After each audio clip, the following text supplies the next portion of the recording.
Racism. It's a tough subject to talk about. It's real, and it's a problem everywhere, even here in the workplace. First, let's understand what racism is. Racial bias is the belief that people in certain racial and ethnic groups have traits that make them inferior or superior to others, and should be treated that way.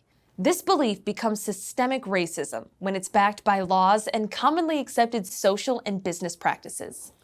It's important to recognize the existence of racism and the impact it has on our past, present, and future relationships. Over the next few decades, the Hispanic population, also referred to as Latino or Latinx, Asian, African Americans, or Blacks of African descent will outnumber those who identify as white or Caucasian.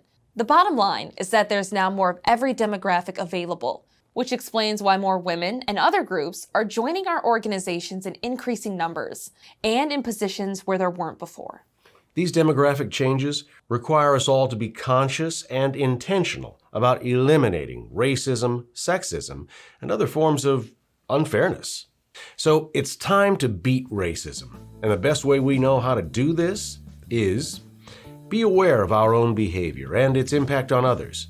Encourage respect for others and ourselves. Accept responsibility for our own learning and make changes in our thinking and behavior.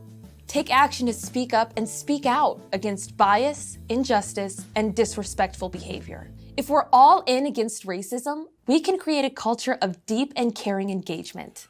One that builds trust, strengthens relationships, and embodies the organization's commitment to diversity, equity, and inclusion.